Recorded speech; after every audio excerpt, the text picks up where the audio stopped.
Quand vous avez des prédictions fausses, c'est extrêmement dur ensuite de refaire l'histoire. Et je ne pense pas du tout que ce qui se passe aujourd'hui, c'est une histoire de variant qui magiquement nous a envoyé une envolée épidémique.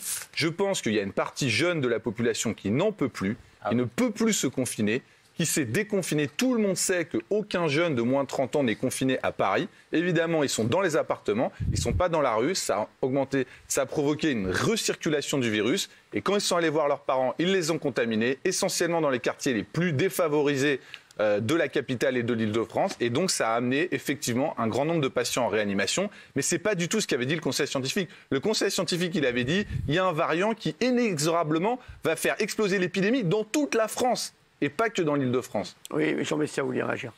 Oui, pour répondre à la question, ont-ils fait le bon choix? Encore faut-il qu'il y ait un choix.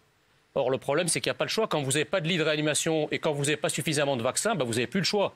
Donc, ils ont pris la seule solution, la solution de l'échec, la solution archaïque. Pour vous, c'est la solution de l'échec? Bien sûr, puisque quand on voit la comparaison assez dramatique entre l'ouverture de tout en Israël le jour où nous confinons, excusez-moi, je crois que le gouvernement a tout simplement perdu le contrôle de l'épidémie parce qu'on a beau se comparer. D'ailleurs, le Premier ministre ce soir, c'est quand même curieux, il a comparé la France aux autres pays européens comme si le reste du monde n'avait pas connu l'épidémie. Et pour cause, l'Union européenne, évidemment, est la zone la plus touchée. Et la France, dans cette zone-là, est également le pays où on vaccine le moins et où on fait les moins de performances pour lutter contre le Covid. Et moi, je voudrais souligner quelque chose, c'est que depuis le début, le seul critère qui dirige la politique du gouvernement, c'est effectivement la tension en réa. Sauf que depuis le début, il n'y a rien qui a été fait pour augmenter les capacités de réanimation. Donc vous prenez un critère pour décider d'un confinement ou pas, qui est le nombre de lits disponibles en réanimation, sauf que depuis un an, aucune politique n'a été menée pour accroître. Et je me rappelle d'une conférence de presse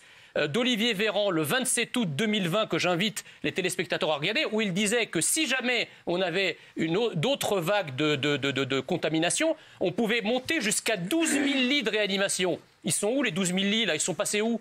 Donc aussi là-dessus on nous a menti. On nous a menti sur les masques et on nous a menti également sur les lits. Mounir, qu'est-ce que vous répondez à Jean Messia? Que c'est pas quand on est au front qu'on fait le procès du général. C'est-à-dire que là, il faut qu'on pense à toutes les familles qui viennent d'apprendre qu'elles vont avoir 4 semaines extrêmement dures. Là, on parle de plusieurs dizaines de millions de Français qui, à partir de demain, vont devoir réorganiser leur vie. C'est très lourd. J'en fais partie. Vous disiez c'était trash pour les jeunes, c'est trash pour les jeunes, c'est trash pour les familles, c'est très compliqué ce qui va se passer. C'est quoi un lit de réanimation? S'il vous plaît. Mais c'est quoi un lit de réanimation? Tout le monde parle. Je voudrais juste que chacun soit clair. Vous me parlez tous de lits de réanimation qui sont fous. C'est quoi un lit de réanimation? Avant la polémique et de vos chiffres que vous... Donc vous voulez pas me dire ce que c'est qu'un lit de réanimation? J'y arrive.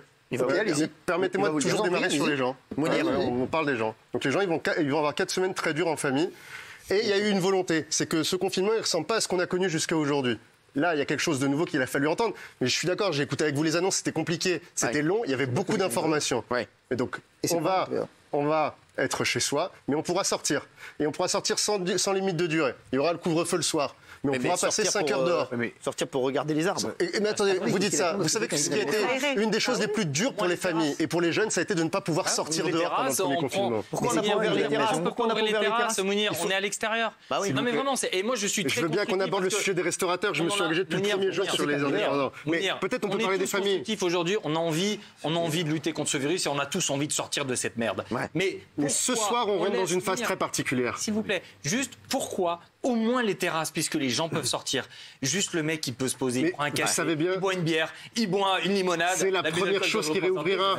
C'est la première chose qui réouvrira. Un petit bol d'oxygène. Les mecs, un Coca-Cola. Un Coca-Cola, mais c'est ce qui réouvrira. Mais vous voyez bien que ce qui est important aujourd'hui, et ce qui est encore plus important ce soir après les chiffres qui ont été présentés, vous pouvez ne pas être d'accord avec les chiffres. Vous dites, est-ce que c'est les lits de réa? C'est pas que les lits de réa. Je vous ai demandé ce que c'est les lits de réa. Le chiffre, il est plus compliqué que ça.